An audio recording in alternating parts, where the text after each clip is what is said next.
ये जो प्रति समय चलने वाला उपयोग है, ये आत्मा का लक्षण है। जहाँ उपयोग है, जहाँ ज्ञान है, वहाँ आत्मा है। ऐसा अविनाभावी संबंध है। ज्ञान रहित कोई भी आत्मा हो ही नहीं सकता। और जहाँ ज्ञान है वहाँ आत्मा है, जहाँ आत्मा है वहाँ ज्ञान है। क्योंकि उपयोग लक्षण है और आत्मा लक्ष्य है। ठीक है ना। और उपयोग दो प्रकार के होते हैं, ज्ञानोपयोग और दर्शनोपयोग। तो जहाँ लक्षण है वहाँ लक्ष्य होता है। ज्ञान लक्षण है और आत्मा लक्ष्य है। जहाँ जहाँ ज्ञान है वहाँ वहाँ आत्मा है, और जहाँ जहाँ आत्मा का अभाव है वहाँ ज्ञान का भी अभाव है। इस तरह इसको अविनाभावी संबंध कहते हैं। यह ज्ञान की शक्ति है। ठीक है ना। ज्ञान से मोह का नाश होकर आत्मानुभूति होती है। क्या कहते हैं? ज्ञान से मोह का नाश होकर आत्मानुभूति होती है। अब ज्ञान की कई बातें हैं।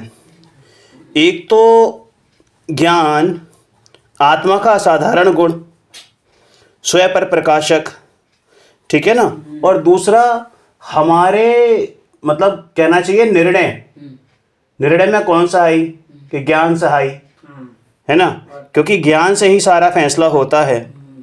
आत्मा को जो पर पदार्थ में अत्यंत मोहन बुद्धि है, यानी अत्यंत मोहमयी, अत्यंत एकत्व की जो बुद्धि है, एकत्व बुद्धि है, उसका खंडन करने वाला कौन साहब?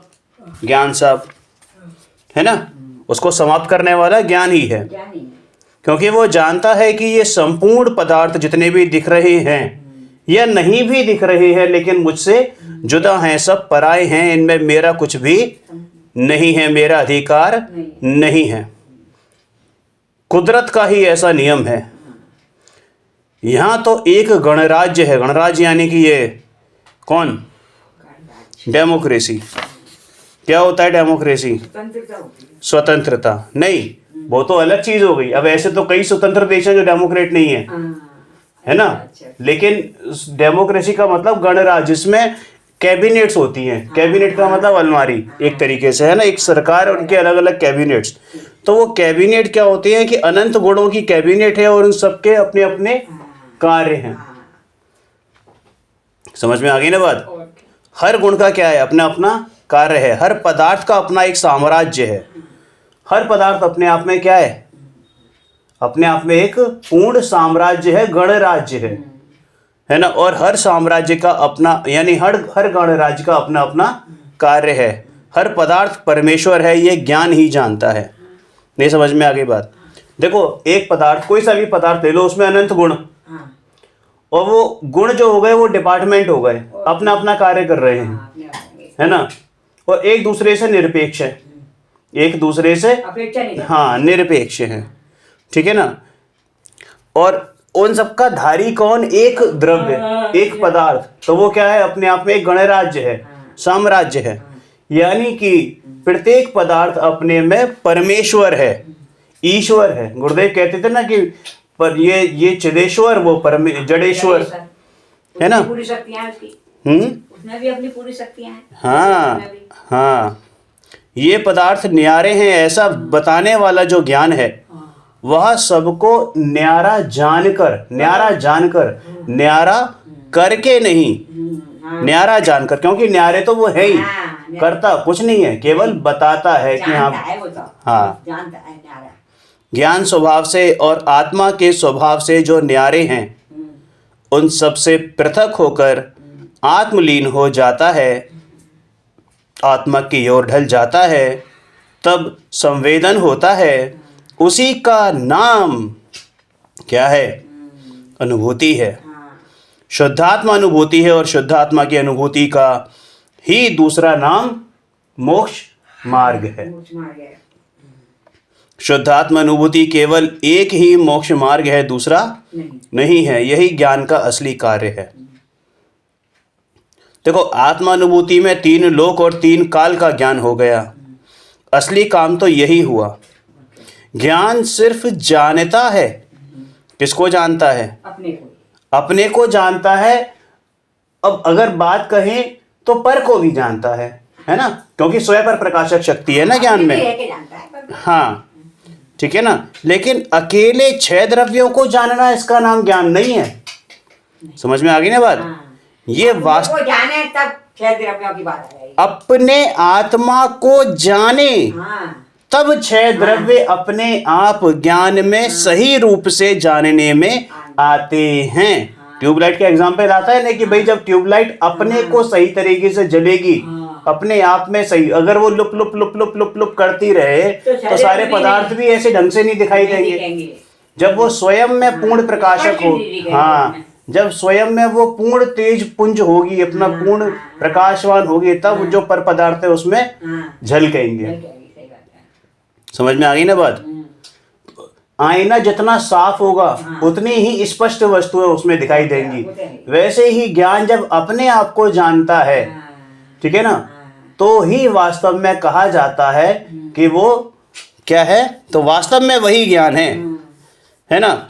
उसमें आत्मा को जाने तब 6 पदार्थ सही रूप में जाने जाते हैं, और वो ये कि एकमात्र आत्मा ही उपादेय है, माने यही मैं हूँ और अन्य सब पर हैं, अन्य कोई मेरा नहीं है, तब आत्मा जाना जाता है। समझ में आ गई ना बात? और क्या, तभी जाना जाता है। आत्मा का जो स्वाद आया, तो उस स्वाद में इसने ये जाना कि सचमुच ऐसा स्वाद किसी अन्य में बिल्कुल भी नहीं है। अब वो स्वाद ऐसा नहीं कि वो आत्मा से, वो कंठ में से अमृत झड़ रहा है, कई योग में और कई उसमें बताते हैं ध्यान योग में कि वो कंठ में से अमृत झड़ जाए, वो वाला वो स्वाद नहीं। अरे ये अतीन्द्रिय आनंद का स्वाद है, निराकुलता का स्वाद है। क्योंकि जब निकषाय स्वभाव की उत्पत्ति होती है और उस ओर ही दृष्टि होती है, निकषाय स्वभाव की ओर दृष्टि होती है, तो उस समय जो निराकुलता होती है, उस निराकुलता का नाम आनंद है। उस निराकुलता का अनुभव करने पर यह कहा जाता है कि उस आनंद अमृत का स्वाद आया है, उस आत्मा का स्वाद आया है। इसलिए इस सब से अलग है कौन? क्योंकि ऐसा स्वाद, ऐसा निराकुलता का स्वाद किसी अन्य द्रव्य में, अन्य द्रव्य की अपेक्षा नहीं है। अन्य सब द्रव्य अपने अपने में मस्त हैं, लेकिन मुझे जो असली स्वाद आया है तो वो अपने आत्मा में से आया है, अपने निराकुल स्वभाव का आया है ना। और अन्य द्रव्य मुझसे न्यारे हैं, ये मेरे किसी काम के नहीं हैं। पीछे आया था ना, आप किंचित कर, अपने अपने लिए तो स्वयं सर्व प्रयोजन भूत हैं, वस्तु तो गुण वाले हैं, लेकिन मेरे लिए किसी भी कार्य के नहीं है, किसी प्रयोजन के नहीं है। अपने में सब प्रयोजनवान है, बट मेरे लिए कोई भी प्रयोजनवान नहीं सकता है। हाँ, तो देखो अब एक प्रश्न क्या किया है कि देखने के प्रयोजन तो है ना, कह तो रहे हैं कि ये हैं, लेकिन एक्चुअल में देखा जाए तो ये वास्तव में किसी भी काम के नहीं है। अरे बस जब ये जान लिया कि ये मेरे किसी काम के नहीं है, तो सब लोक को जान लिया, 3 काल का जानना भी इसमें हो गया। समझ में आ गया?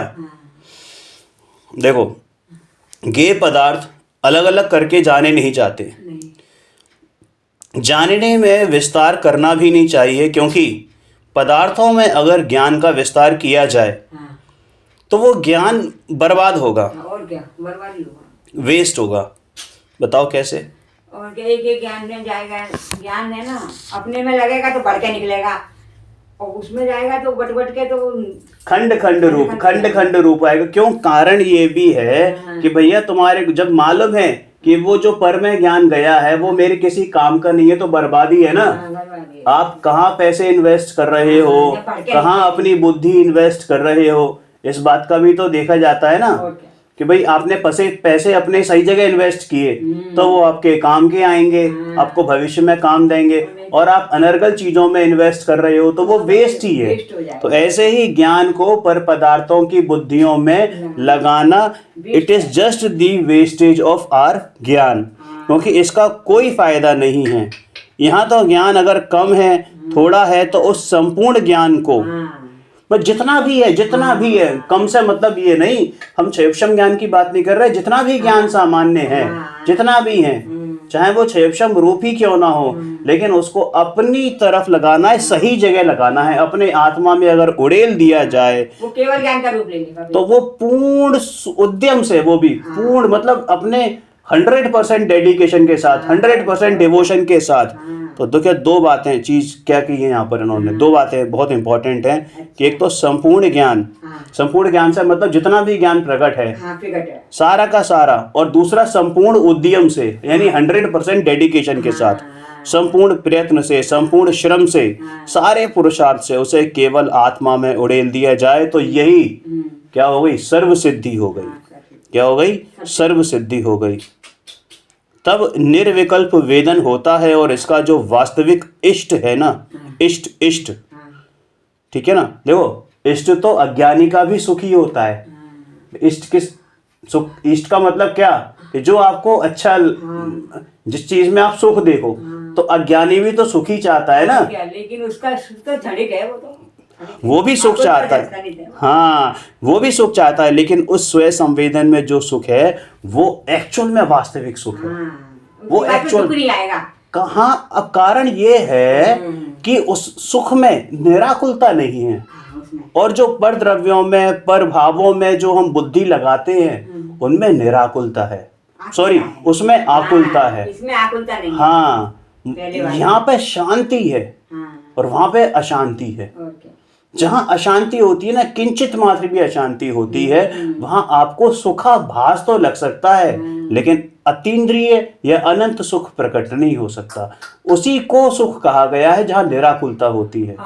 कहते हैं ना कि देखो तुमने भी देखा होगा अपने लौकिक जीवन में भी, जैसे हमने किसी से कर्जा लिया, सपोज किसी ने 10 लाख रुपए का कर्जा लिया, ठीक है ना, अब वो क्या है कि उसे जब तक वो कर्जे का 1 रुपया भी उसके सिर पे रहेगा, अब यहाँ पे ईमानदार आदमी की बात है, बेईमानी के लिए तो बात ही नहीं है ना।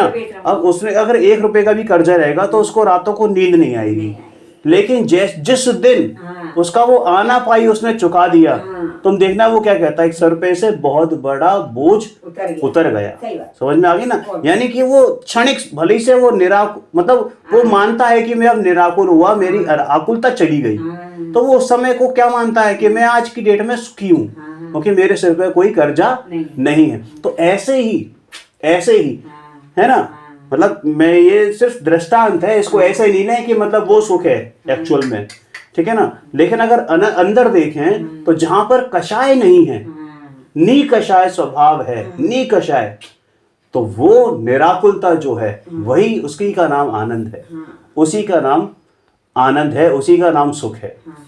समझ में आया? ऐसा नहीं है कि आनंद मतलब वो अंदर जो है मतलब उछल रहा है और गाने गा रहा है, चेहरे पे मुस्कुराहट आ रही है, अरे नहीं, वो चेहरा वैसे की वैसा रहेगा। हो सकता है कभी कभी बाहर के आवेश में वो क्रोधावेश लगे कि ये क्रोधी हो रहा है, लेकिन एक्चुअल में तो वो पूर्ण निराकुल है अपने अंदर, उसको कषाय नहीं है। जितनी भी अनुभूति है वो निकषाय रूप अनुभूति है। निर्विकल्प वेदन जो होता है और इसका जो वास्तविक इष्ट है, अज्ञानी को भी तो इष्ट सुखी होता है ना, वो भी सुख चाहता है, लेकिन उस स्वयं संवेदन में जो सुख है, जो ज्ञानी की, क्योंकि स्वयं संवेदन तो ज्ञानी का ही होता है, और स्वयं संवेदन में जो सुख है वो वास्तविक सुख है, क्योंकि वो अंदर से आता है, क्योंकि अंदर भरा पड़ा है ना। ज्ञान की तरह सुख गुण भी अंदर है, तो उसमें से फुव्वारे छूटते हैं। अब देखो ये सारी बातें है ना बड़ी मतलब एक डेकोरेटिव टाइप में है कि मतलब अलंकृत भाषा है महिमा दिखाने के लिए। एक्चुअल में तो सुख और निराकुलता दोनों एक दूसरे के समानार्थी ही समझ लो। जहाँ निराकुलता है वहां पर सुख तो है ही, है ना। समझ में आ गई ना बात? तो ये किसका काम है कि ये सब ज्ञान का काम है, जो बताता है हमें कि ये पर है, ये मैं हूं, है ना। सम्यक्त के प्रारंभ में ज्ञान ही काम करता है, ये बहुत इंपॉर्टेंट है। देखो भेद विज्ञान का है ये।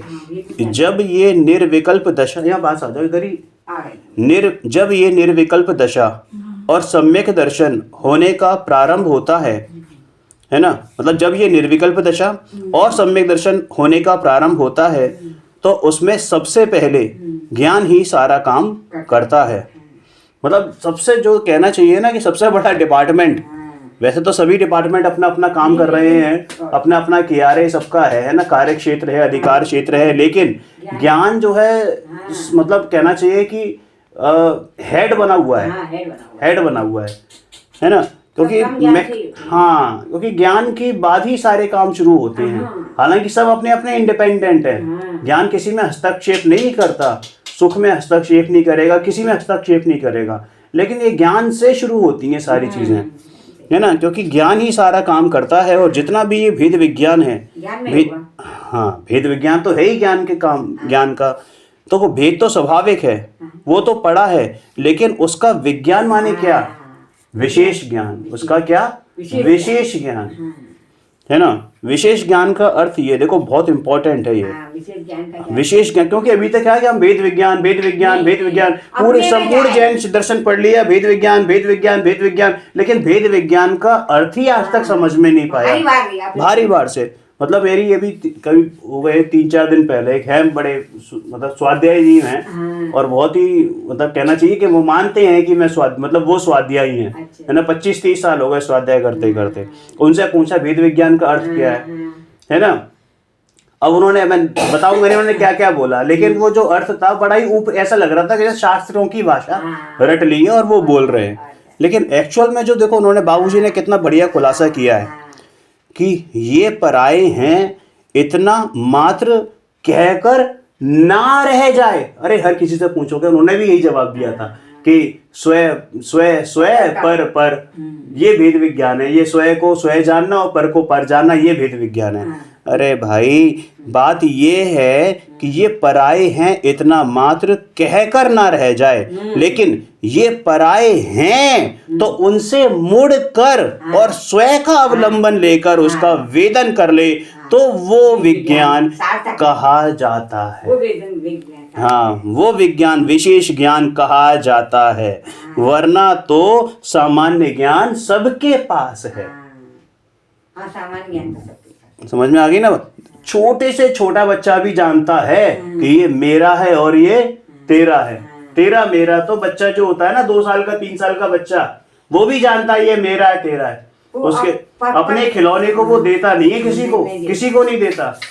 समझ में आ गई ना बात। मालूम है कि ये मेरा है, ये उसको है मालूम, लेकिन क्या कह रहे हैं कि अपना जो है ना, सॉरी, ये जो पराये हैं, हाँ पराये जो हैं उनसे तो दृष्टि मुड़ी और अपनी तरफ झुकी।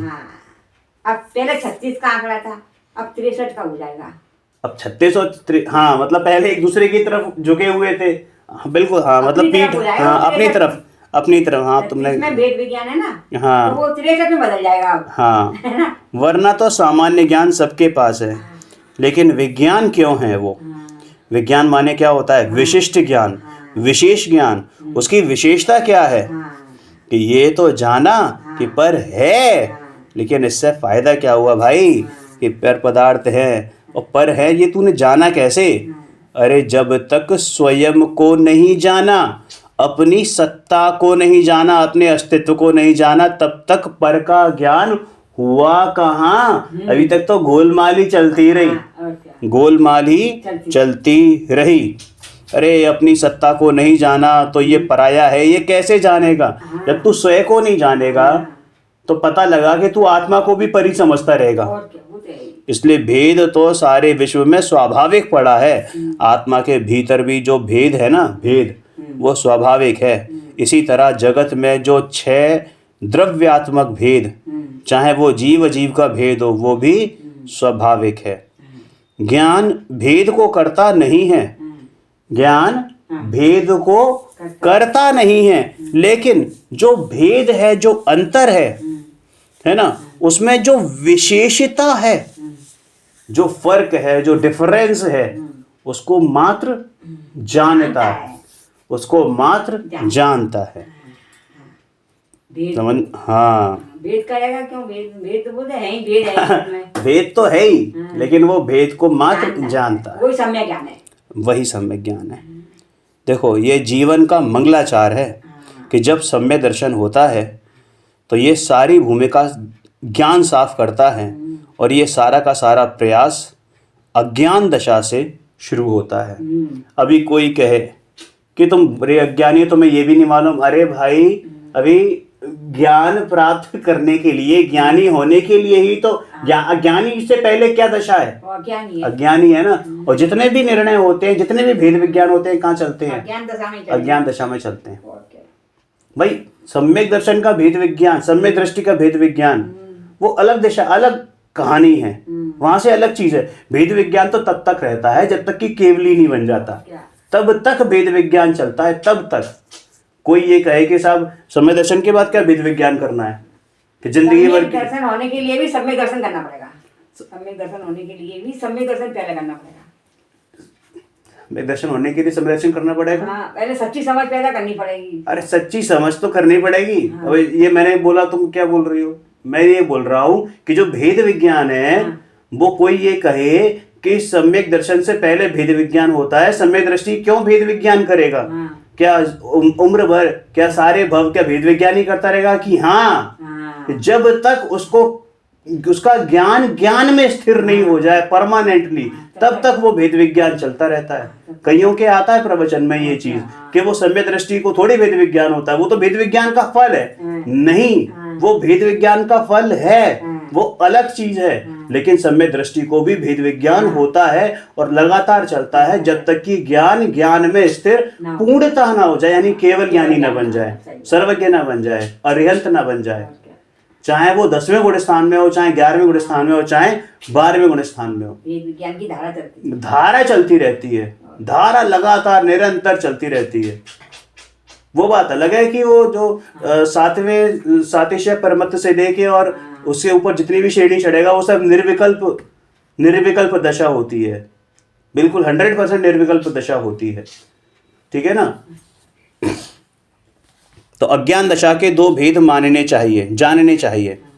जैसे मन की एक वृत्ति तो ऐसी जो इंद्रिय ज्ञान में आती है, बहुत इंपॉर्टेंट है हमारे लिए है ये।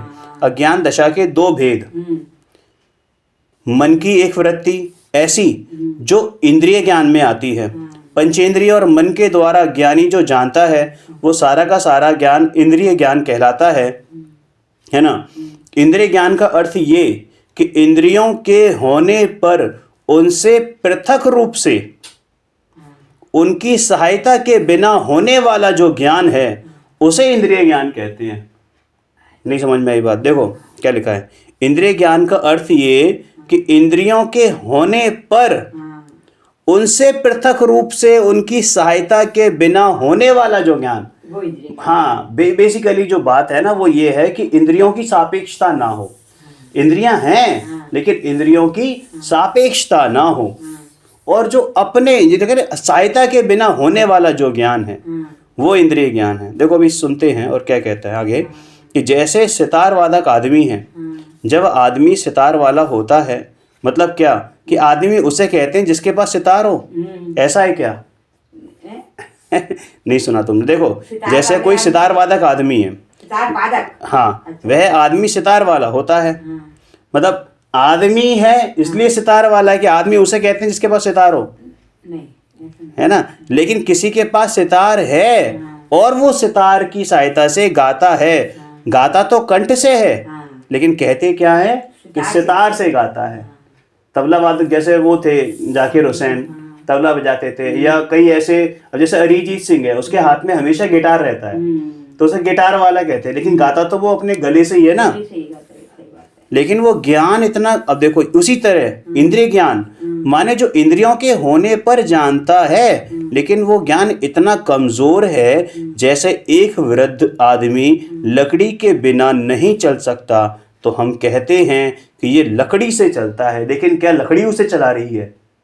क्या लकड़ी उसे चला रही है? इसी तरह ये ज्ञान इंद्रियों से चलता है, ऐसा कहना मात्र और मात्र व्यवहार है।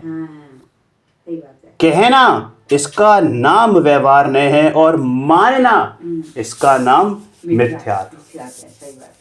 अगर हम ये मान लें कि वो आदमी लकड़ी से चल रहा है, लकड़ी ही उसे चला रही है, ऐसा मान लें, हाँ कहा जाएगा कि वो आदमी लकड़ी से चलता है, लेकिन ये मान ले कि भाई लकड़ी उसे चला रही है, कि लकड़ी के बिना वो चल ही नहीं सकता था, तो इसका मतलब दृष्टि में उसकी खोट है, वो मिथ्यात्व है। कथन तो ऐसे आते हैं कहने में, व्यवहार कथन ऐसे मैं इंद्रियों से जानता हूँ हाँ, कहा जाएगा, हाँ। लेकिन अगर दृष्टि में ये है हाँ। कि मैं इंद्रियों से जानता हूँ, क्योंकि जानता तो मैं एकमात्र ज्ञान से हूँ, ज्ञान स्वभावी आत्मा से हूँ। हाँ, हाँ।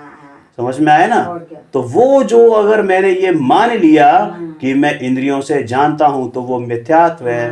हाँ, कहा अवश्य जाएगा, ऐसे ही जाएगा, सही। वो व्यवहार नहीं है। हाँ, सही बात है। कहना माने भीतर ज्ञान, कहना मतलब कहना माने भीतर ज्ञान का ऐसा विकल्प चलता है कि ये आदमी लकड़ी से चलता है, तो वो क्या बताता है कि वह इतना कमजोर है कि लकड़ी उसे चलाती नहीं। मतलब पर लकड़ी उसे चलाती नहीं, कमजोर तो है लेकिन लकड़ी उसे चलाती नहीं। वो कमजोर है इसलिए उसने लकड़ी का अवलंबन लिया है, लेकिन लकड़ी उसे चला नहीं रही। मेरा ज्ञान अभी इतना तीक्ष्ण नहीं हुआ मैं इंद्रियों के कि बिना मैं इंद्रियों के बिना भी जान पाऊं, लेकिन इंद्रियां जानती नहीं। इंद्रियां तो पर द्रव्य है ना, पुद्गल द्रव्य की बनी हुई है इंद्रियां।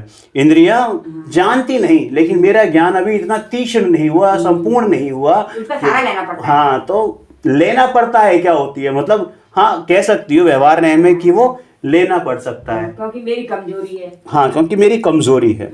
जैसे उसमें अगर चलने की कोई शक्ति ही बिल्कुल ना हो, मतलब अगर वृद्ध में कोई शक्ति हाँ, अब उसमें अगर जैसे किसी को पैरालिसिस हो जाए और दोनों पैर सुन्न हो जाए, दोनों पैर, अब वो चल के दिखा दे लकड़ी के सहारे, नहीं चलेगा, नहीं चल पाएगा, लकड़ी से भी नहीं चल पाएगा वो।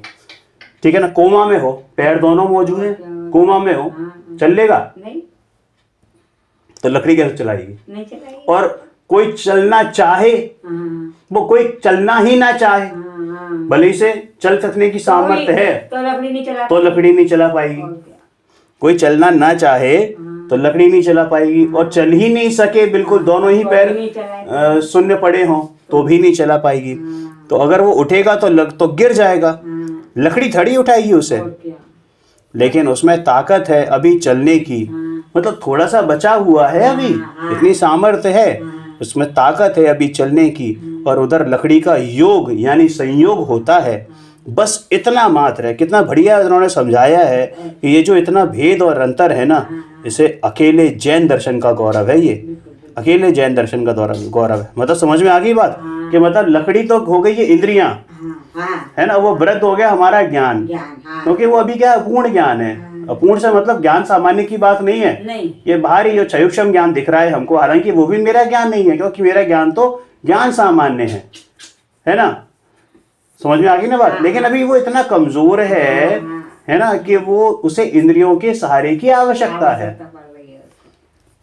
लेकिन इंद्रियां जानती नहीं है, इंद्रियां जानती नहीं, क्योंकि अगर इंद्रियां जानती होती, ये 100% ज्ञान सिर्फ और सिर्फ इंद्रियों से होता, तो मुर्दे के तो पांचों इंद्रियां मौजूद होती हैं, होती है कि नहीं होती हैं? तो लोग तो यही जानते हैं कि ये व्यक्ति तो लकड़ी के सहारे चलता है और लकड़ी इसको सहायता देती है। लेकिन भैया जैन दर्शन तो खोजी है, रिसर्चर है, एकदम CID की तरह। और वो अंदर और अंदर और अंदर, मतलब बाल की खाल निकालता है, अंदर और घुसेगा, अंदर जाकर देखता है कि अगर इसमें शक्ति नहीं तो लकड़ी उठा दे, इसको दे दे इसको ताकत। जिस समय ये बिल्कुल चलने लायक नहीं रहेगा तो उस समय लकड़ी इसके पास रहेगी, तो वो क्या कर लेगी? सही बात है। उसका संयोग होते हुए भी लकड़ी कुछ नहीं कर पाएगी। बिल्कुल, यही स्थिति जो है इंद्रिय ज्ञान की है, इसलिए उसे इंद्रिय ज्ञान कहते हैं। लेकिन ज्ञान तो वास्तव में कैसा होता है? कैसा होता है? अतीन्द्रिय। समझ में आ गई ना बात? देखो पीछे अपने बहुत पढ़ा था ये चीज। ज्ञान की कमजोरी के कारण इंद्रियों पे आरोप आता है ना? आरोप तो इसलिए आ गया है ना, क्योंकि वो ज्ञान कमजोर है अपना अभी, इसलिए। और जब ज्ञान बलवान होता जाएगा तो इंद्रियां अपने आप ही छूटती जाएंगी, ज्ञान सामान्य हो गया। ज्ञान बिल्कुल। अब देखो यहाँ भी दिया है ना, अतीन्द्रिय के भी दो रूप है। इस अतीन्द्रिय ज्ञान के भी 2 रूप हैं। एक्चुअल में इंद्रिय ज्ञान भी वो तो है, तो अतीन्द्रिय ज्ञान ही ना, एक इंद्रिय ज्ञान और एक अतीन्द्रिय ज्ञान। समझ में आ गई ना बात? नहीं आई? इंद्रिय ज्ञान और अतीन्द्रिय। देखो इंद्रिय ये ज्ञान में ज्ञान की कमजोरी है। हाँ अतीन्द्रिय ज्ञान पूरा निर्मल हो गया है। वो वाला जो वाला पूरा है ना, इसमें भी मलिनता है, इसलिए। बिल्कुल बिल्कुल बिल्कुल। देखो ये क्या कहा बाबूजी, पहले तो अज्ञान दशा के दो भेद बता दिए आपने, है ना। अब एक ये भेद बताया कि इंद्रिय के सारे वाला, दूसरा अब ये इंद्रियों के सारे बिना वाला कौन सा ज्ञान है। तो कहने के भैया इंद्रियों के सारे वाले माने इंद्रियों के होने पर जो होता है, इंद्रियों के होने पर जो होता है, सिर्फ इतना ही समझ लेना कि इंद्रियां हैं, वो इंद्रियां हैं, उस समय जो ज्ञान बरत रहा है तो वो इंद्रिय ज्ञान है।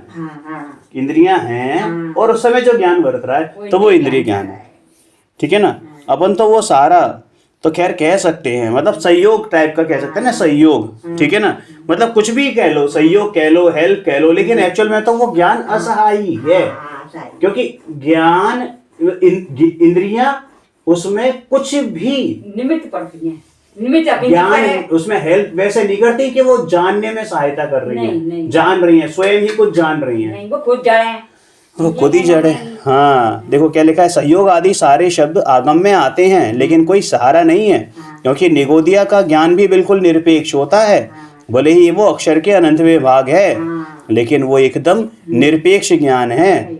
वहाँ तो केवल स्पर्शन इंद्रिय है, लेकिन वो जो ज्ञान होता है वो निरपेक्ष होता है।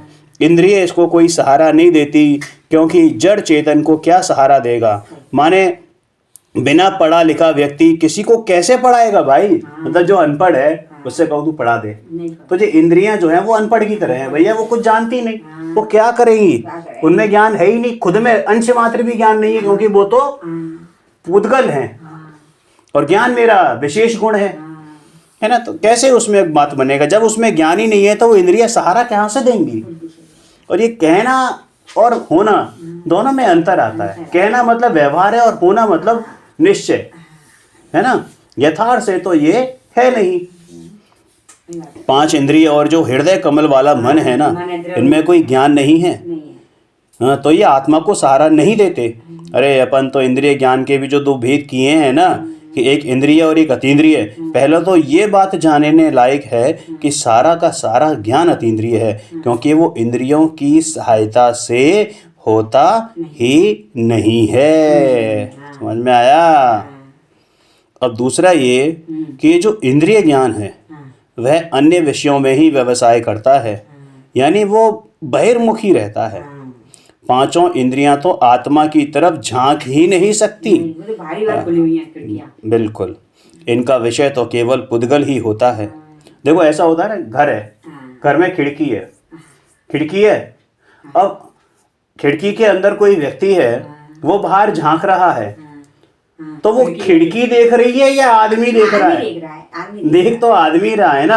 अब वो खिड़की से आदमी बाहर देख रहा है या खिड़की से आदमी अपने अंदर की तरफ देख रहा है? कमरे में दिखाई तो बाहर ही दिखेगा उसे। सिंपल सी बात है, यानी कि वो इंद्रियां खिड़की बाहर ही खुलती हैं, अंदर की तरफ तो कभी खुलती नहीं है। समझ में आई ना बात? बिल्कुल। अब तुम इसका देखो, बहुत लौकिक सा एग्जाम्पल दे रहा हूँ, मतलब पता नहीं मुझे यहाँ पेट बैठेगा नहीं बैठेगा। आंखें कभी अंदर झांक सकती हैं अपने अरे मैं कह रहा हूँ आत्मा छोड़ो, शरीर के अंदर देखा है आत्मा ने? वो आंखों ने देखा है कभी शरीर के अंदर? अपनी आंखों में क्या क्या है वो भी हम बाहर से ही देखते हैं।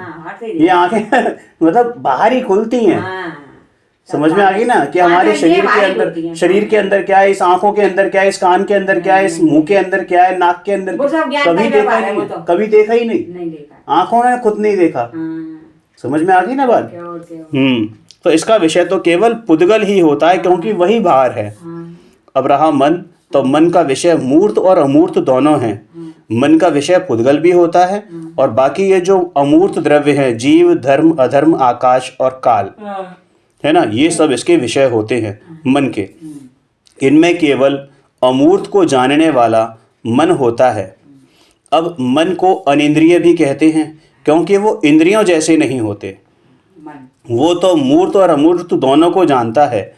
इंद्रियां केवल पुद्गल को जानती हैं, पुद्गल तक ही उनकी सीमा है। हाँ, पुद्गल तक ही सीमा है। अतीन्द्रिय ज्ञान में एक ज्ञान तो केवल बाहर के विषयों में व्यवसाय करने वाला है, इंद्रिय। माने उसको जानने वाला है ना, वो पहले चर्चा हुई थी ना पूरी। हाँ। और दूसरा अतीन्द्रिय ज्ञान माने क्या, हाँ। ठीक है ना, कि अज्ञान दशा में जो सद्गुरु का उपदेश मिला और स्वयं सत्ता को भली प्रकार अच्छी तरह स्पष्ट रूप से अपने ज्ञान में जाना, उसे जानकर एकदम उसकी महिमा आई, क्योंकि सामने जो गुरु खड़ा है वह कह रहा है ना, अरे कि इससे महिमावंत, तेरे से महिमावंत पदार्थ जगत में दूसरा कोई नहीं है। अनंत तीर्थंकर अपनी देवध्वनि में तेरे ही गीत गाते हैं, ऐसा उस अज्ञानी को आचार्य भगवान कहते हैं, समझाते हैं। अनंत तीर्थंकरों की वाणी दिव्य ध्वनि में तेरे ही गीत गाती है अभी अज्ञानी, पर थोड़ी पात्रता है, इसलिए उसको कह रहे हैं कि बेटा तू अपनी महिमा को समझ। और जब वो अपनी महिमा को समझ जाता है और अपनी महिमा आते ही उसके चिंतन में लग जाता है। लेकिन स्वरूप स्पष्ट होना बहुत आवश्यक है कि जो चैतन्य है, चैतन्य है, चैतन्य है, वो केवल चिद रूप चेतना स्वरूप चेतना सर्वस्व है, सर्वस्व है, सर्वस्व है। बेटा चेतना जहाँ तक पसरी है ना, बस उतना ही चैतन्य है। बाकी शेष सब सारे भाव, चाहे वो मोह राग द्वेष विकारी भाव हों, 8 कर्म हों, 9 कर्म हों, सारा जगत हो, सबके सब अचेतन हैं, उनमें आत्मा नहीं है। इस तरह आत्मा का स्पष्ट स्वरूप जाना, इसके प्रकार आकार प्रकार उसकी पर्याय वगैरह सब उससे बाहर हो गई। समझ में आया? उसके आकार प्रकार उसकी पर्याय वगैरह सब उससे बाहर हो गई। अरे पर्याय भी बाहर हो गई, क्योंकि पर्याय भी आत्मद्रव्य से मेल नहीं खाती। अब यहाँ पर जो आत्मद्रव्य की बात करी गई है, ये ध्रुव की बात करी गई है, वो टंकोत कीर्ण गायक भगवान आत्मा की बात कही है जो अपरिणामी ध्रुव है। आत्मद्रव्य बिल्कुल नित्य है या क्षीण है, और वो क्षीण है। कौन? जितनी भी पर्याय हैं बाहर दिख रही हैं, प्रति समय जाने वाली हैं, और ये निर्विकारी है। वो विकारी भी हो जाती हैं, लेकिन ये तो निर्विकारी ही रहता है। समझ में आया? अतीन्द्रिय ज्ञान है। हाँ, है ना? क्या? दो का भेद कराया ना। हाँ, ये अतीन्द्रिय ज्ञान, इंद्रिय ज्ञान बताया, ये अतीन्द्रिय क्योंकि वो अपने अतीन्द्रिय ज्ञान से उसका देख रहा है, उसको गुरु समझा रहे हैं, तो वो अपना ज्ञान अपना अंदर लगा लिया है। बिल्कुल बिल्कुल, इंद्रियों से हटा हुआ है उस समय। बिल्कुल, ये दोबारा पढ़ने ऐसी बात है, दोबारा इसको इंद्रियों से हटा हुआ है। बिल्कुल बिल्कुल लेंगे।